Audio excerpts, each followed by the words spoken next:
Hebat. Maju.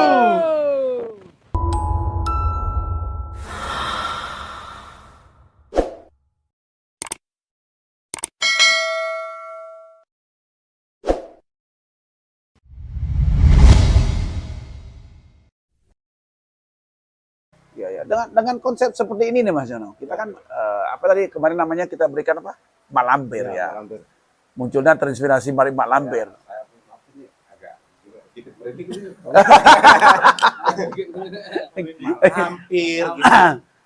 Malampir. Mak Lampir. Kok bisa ke Malampir loh? Oh bisa Mak. Ini makanya saya bengong tadi. Bisa Malampir. Saya sendiri udah ngeliat pohon dengan karakter buahnya, dengan tekstur apa itu.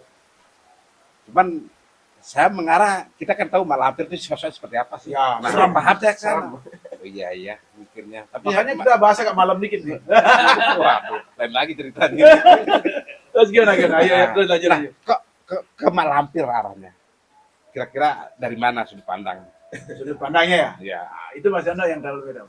Jadi kita nyari inspirasinya berdua tuh Mas. Nah, Ya, gimana Bang? kita berdua saat itu Pak. Iya. Karena memang kita lihat dan kita rasakan itu apa karakter sebuah pohon Malampir ini ketuanya ya. Iya. Tuanya pohon ini udah jelas nampak sekali. Iya. Terus apa namanya? Gimana pohon serem kayak gini bisa cantik? Pak Lampir kan juga cantik juga sebenarnya. Begitu ya. Betul. Saya sendiri agak tertarik juga mungkin bisa nyambut sana. Saya membayangkan keringannya. Iya. Yang membayangkan kering. Seolah-olah rambutnya Malampir yang lagi Juga benar.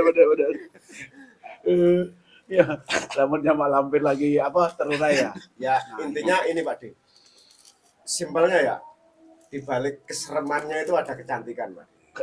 Keindahan. Ini luar biasa teman-teman. Karena kalau bahan-bahan seperti itu sudah apa ya? Sudah langka ya. Atau susah didapat. Nah, jadi pohon pun bisa subur pun agak berat juga kan gitu ya. Berarti kalau kita beli bahannya saya rasa dengan seperti ini udah berat juga nyarinya ya. Ya. Kalau kira-kira di pasaran sekarang dengan bahan-bahan seperti bahan lah, bukan seperti ini ya. Kira-kira udah mulai nominal berapa? Ya, Kalau nggak harga ya. Kalau bahan itu relatif lah menurut saya, Pak De. Tapi dengan karakter seperti ini rata-rata tembus berapa? Kalau bahannya Om Deden? yang saya tahu ya. Ya. Cuman kan di Lombok juga ada pengepul kan. Udah Mereka gimana datang aja. dari Sulawesi, Ya. dari Sumba itu. Ah. Cuman ya saya bilang mau jujur, ya jujur sih belum ketemu dari sekian bahan yang datang Seperti ini. Yang seperti ini. Terus yang biasa-biasanya udah puluhan juta kan? Ya tentunya. Nah, kalau yang begini sampai ratusan. Nggak ngerti saya itu yang saya bingungkan. Pernah kemarin pohon ekstrim ya kecil aja itu sampai penawar sampai 60 juta. 60 itu juta? baru tumbuh tuh, baru hitungan 1 bulan. Satu Itu bulan. 60 juta bahan, Pak. Terus kayak gini berapa mau dijual ya? Kalau Pak Lampir agak berat sih. Iya. Cuman perlu jadi bincang-bincang ini perlu berbagi ke teman-teman terkait dengan pengalaman saudara-saudara kita. Nah, terutama di Mas Yono juga. Ini kan terkait dengan perkembangan apa ya pohon tuh atau bonsai di seputaran kita lah Nusantara. Untuk Mas Yono tuh sekarang nih gebrakan bonsai itu yang mana paling dominan kelihatan? Pohon kecil atau pohon besar atau gimana? Bagi petani nih, kita pikirkan kan ini petani nih, masa depan petani ke depannya. Karena apapun alasannya, kita harus punya program bagaimana kita bisa mesejahterakan petani terkait dengan program-program yang kita yang ada di PBBI khususnya kan begitu ya. Apalagi kita buat event-event dan apalagi yang paling apa ya yang dia nanti itu The Max. Karena The Max ini kita akan siapkan 2025. Tapi jangan lupa sebelumnya siapkan pohon teman-teman untuk persiapan Piala Presiden yang akan diselenggarakan oleh PBBI cabang Surabaya. Ini udah dekat ya bulan Juli. Jadi teman-teman yang mau ikut buklet atau yang mau ikut kontes siapkan pohonnya mulai sekarang. Namun dibalik itu kita selalu mengingatkan terus ini buat teman-teman. Jangan lupa The Mac 2025 karena tetap akan menyajikan pohon-pohon yang hadir se-Nusantara. Ya, kemungkinan bisa dari luar negeri pun hadir teman-teman karena berpeluang kan. Nah dulu teman-teman kita dari Vietnam pun hadir. Nah ini saatnya bagi teman-teman trainer harus siapkan pohonnya dan tentunya piala emas untuk gunting belum keluar sampai sekarang. Kira-kira kemana nanti? Masa nggak ada yang proses itu dari yang- bawah sampai ini? Itu yang kita Ya harus buktikan. Karena gelar master itu akan keluar. Pecahnya di sana. Dari sekian ribu pohon. Ada best in show. Desain oleh trainer ini. Untuk bisa meraih gunting emas. Kira-kira gimana Mas? Itu tantangan Pak De. Oh tantangan ya. Para trainer-trainer ya. gitu. Oh, Itulah bentuk apresiasi menghargai ya, Untuk- ya. Buat untuk saudara karya kita, ya, trainer ya. Hmm, Itu luar biasa. luar biasa ya. Terus untuk perkembangan Mas, ini kan keliling Mas Yoni. Itu pohon sekarang selama ngerjain pohon itu pohon apa yang paling dominan? Yang sangat diminati oleh golongan menengah ke bawah. Itu pohon kecil apa pohon besar Mas? Ya kalau dari kalangan menengah ke bawah itu biasanya itu pohon-pohon yang cepat jadi ya. Contohnya kayak pohon-pohon yang gampang diprogram. Oh, diantaranya? Antaranya kayak anting putri, sancang, terus apa ya Waru. banyak lah waru kayak gitu. Yang gampang diprogram. Gitu. yang gampang diprogram. Because Because ya. Yang paling dominan sekarang pohon apa Mas? Yang paling melejit? Saya lihat kayaknya sancang ya. Sancang ya, sancang Sancang, sekarang mulai apa meningkat tadi. Ya, kenapa condong sancang? Istimewanya apa menurut Mas Yono di pandangan di mata seorang trainer itu, Mas? Ya kalau menurut saya kan sancang itu punya kelebihan di segi daun ya. Daun untuk mencapai kematangan itu sempurna Sempurna ya. dan itu bisa diprogram diolah sedemikian rupa gitu ya. Saya mau tanya satu nih, ada teman nitip pesan nih. Itu kalau dilihat secara program, pohon sancang itu daunnya kan besar, Mas. Betul. Nah, terus yang buat jadi pohon kecil kok sulap bisa kecil-kecil gimana ceritanya, Mas? Itu kan Contoh nih, daun Ya. sancang kan segini lebarnya. Tiba-tiba setelah dijadi tuh kok kecil saya kalau kayak daun sedik, gimana ceritanya itu? itu kan, Apa ada mantranya khusus nggak itu buat itu? itu kan udah kelebihannya dia. Oh gitu ya. Iya. Sudah langsung kecil ya. Iya, otomatis dia ilmunya seperti itu. Ilmunya sudah seperti itu. Nah itu uniknya teman-teman. Terus kalau waru bisa kecil nggak Mas? Kalau waru tetap lebih nggak terlalu kecil banget, Pak De. Ya, tapi bisa kecil. Kalau dilihat dari awal dia liar tuh, Ya. dari pengecilan akhirnya, itu jauh sekali. Oh gitu ya. Tetap Tapi bisa. kecil bisa ya. Terus antara nih sancang nih kita bahas terkait dengan ini penyakit nih. Itu saya lihat di lapangan kan di konteks di kebun itu waru itu kadang-kadang dicuekin sama teman biar ada dicari penyakit pun kadang dicuekin. Tapi kalau sancang buru-buru diinsek. Ini gimana konsep itu Mas?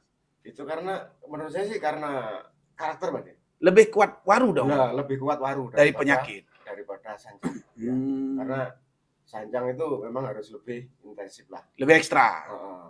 Itu aja kuncinya. Tapi kalau waru santai aja Kalau ya. waru ya tetap, cuman kan beda ketahanannya antara waru dan sancang. Lebih tahan mana dong gitu? Lebih tahan waru menurut saya. Oh gitu. Tapi dari hasil untuk pencapaian maksimalnya lebih condong mana? Kalau maksimalnya, kalau kita ngomongin kualitas ya, Iya.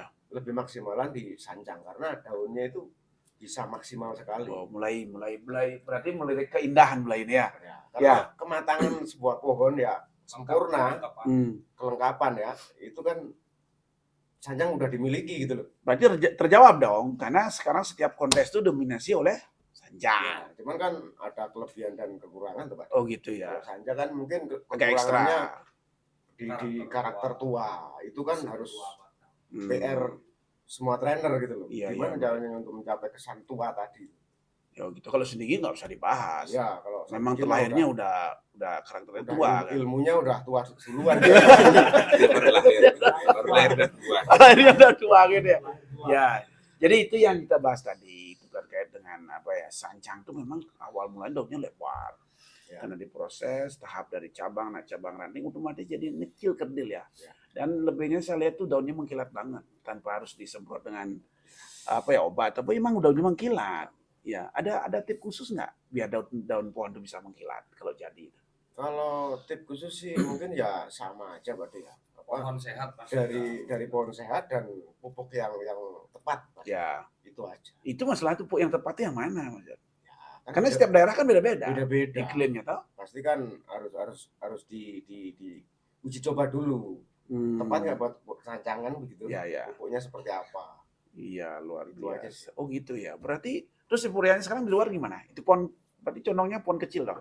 Ya, Ini untuk kesiapan nyambut The Max itu gimana menurut Mas Yono di luar, teman-teman? ini yang pasti kalau untuk The Max ini yang pasti teman-teman udah pada menunggu ini 2025. Nggak sabar ya.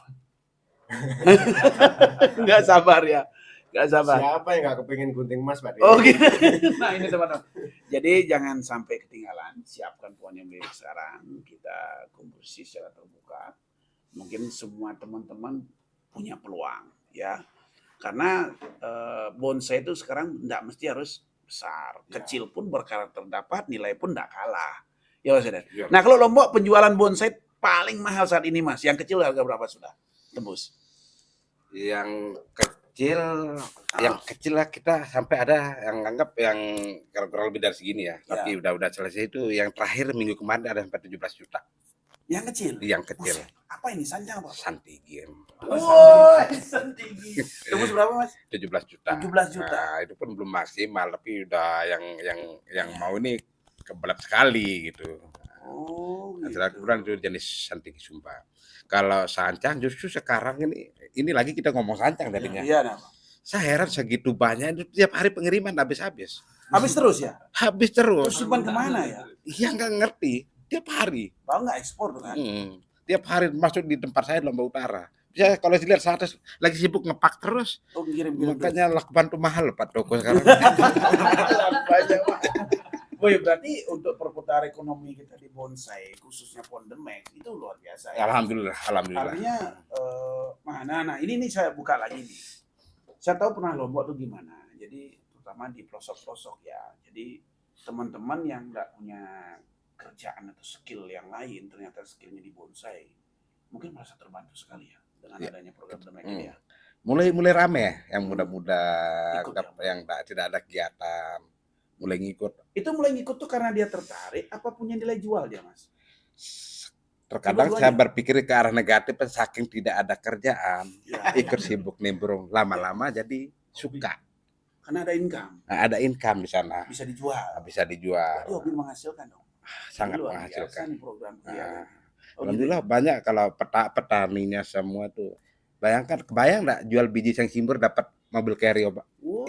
Berarti ini ceritanya nggak menghayal lagi dong? Nggak menghayal lagi. Jual bonsai beli mobil carry open. Jual biji loh, bijinya sengsimbur. Ini luar biasa sengsimbur dia. Apalagi di wilayah Lombok Barat, saya akui Lombok Barat. Tapi kalau ini mulai ada pemetaan sih, pemetaan Lombok Tengah misalnya, Lombok Tengah dengan sengsimburnya. Itu sengsimbur import lah, lokal semua itu ada di sana. Tapi lebih kepada saya sendiri dengan beberapa teman dengan orang tua di sana juga mengarahkan ke lokal yang non-duri. Tentunya non-duri ini mungkin secara kayak sengsimbur kok saing aja katakan itu duri. Masa sengsimbur gak punya duri kan? Tapi itu memang ada. Ini obrolan kita panjang nih kok seolah-olah ini Mas Deden ini mempromosikan ceritanya sih ya ke sana sih. Ini luar biasa nih. Emang ya saya apresiasi luar biasa memang. Ini yang harapan kami dari cabang-cabang yang ada, apalagi Mas Deden memang sebagai pelopor juga kegiatan bonsai di Lombok ya NTB ya. Karena sebenarnya jalan juga beliau sama saya sampai ke di Bima Dompu sana ya, itu luar biasa. Jadi memang perkembangan bonsai sekarang itu Timur itu udah luar biasa. Jadi terkait dengan sengsimbur pun nggak kalah saingnya gitu Mas Yo. Seng kontes sekarang tuh udah nominasi juga. Karena di Demek juga kemarin saya lihat itu muncul juga sengsimbur itu. Ya Mas Roden ya? Nah jadi makanya kalau sengsimbur ini jangan dianggap enteng.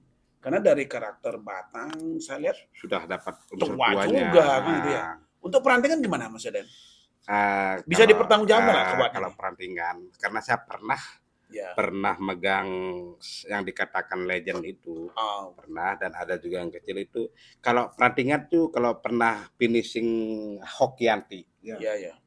Hokianti yang kayak tumor-tumor perantingan itu sengsimbur bisa seperti itu. Bisa seperti itu. Itu realita ya? Sudah realitanya. Ada ya? Terutama yang legend masih ada ya? Legend masih ada. Ini keren. Cuman legend kan ada perombakan dikit sekarang ngikuti perkembangan. Iya. Kalau dulunya itu kayak tumor rantingnya. Tua betul. Ya, jadi teman-teman jangan takut program sengsimbur karena program sengsimbur ini udah luar biasa. Jangan takut durinya Pak. Ada sengsimbur non duri. Berarti ini memang kalau sengsimbur sih condong dominan berkembangnya besar sekali di Lombok ya, dan memang secara saya terjun langsung ke mana ke daerah gitu. Iya, ke daerahnya. Memang munculnya bahasa sains simbur tuh dari mana, Om? Sebenarnya kalau dari Sains, sejarah, saing. Sebenarnya kalau lokal ada bahasa lokal yang di sana Saing. itu pantak lele. Pantak apa? Pantak lele. Oh, pantak lele itu ya? Pantak lele itu pantak itu duri. Duri, Lele itu nama ikan. Nah, Saing. kenapa kok ke pantak lele? Nah, saya juga nggak paham tuh. Katanya pantaknya atau saing itu kayak lele, kalau kita pegang kita maju mundur kena. Oh gitu. Maju kena, mundur kena. Nah, contoh kayak kikir. Kalau kikir, kalau kita mau buang daun, kita tarik aja satu arah, kita nggak kena. Kalau saing simbur hati-hati. Pasti kena. Iya, pasti kena. Bisa panas dingin ya? Seminggu lah. Tapi salah satu saya paling tidak sukanya itu yang berduri itu. Karena apa yang dikatakan Mas Ade itu kalau maju mundur kena itu yang bahaya. Itu nggak bisa nggak bisa ngelak. Iya, itu kan karena juga program itu kelemahannya di saat motong mangkas itu kan kita mau buang kemana itu? Itu susah. Ya itu. Tapi nah itu ada juga. Nggak kalah juga pada seiring berjalannya saing simbur. Sancak tidak bisa dikalahin. Di wilayah Lombok Barat. Sancang ya? Itu sancang mendominasi. Terutama Pak Dokter nih ya? Enggak, kira ke petani. Kalau Pak Dokter Rakmal banyak sih, tapi ini khusus petani. Mereka enggak untuk ngebonsai katanya, hanya buat bahan, tapi main hektaran Pak. Keren. Main hektaran, bayangkan pameran Lomba Barat terakhir, mereka muncul tuh habis Pak. Ya. Oke, itu luar biasa perkembangan. Kita bahas dikit nih. Kita selama ini kan lihat pohon demek itu kan formal informal nih, yang kita edukasikan banyak di YouTube ya pada umumnya. Dan dari kami itu sebenarnya mempermudah teman-teman untuk belajar dulu. Nah, tentang kedepannya, nah kita bahas kedepannya bisa nggak pohon demek itu desain ekstrem gitu loh?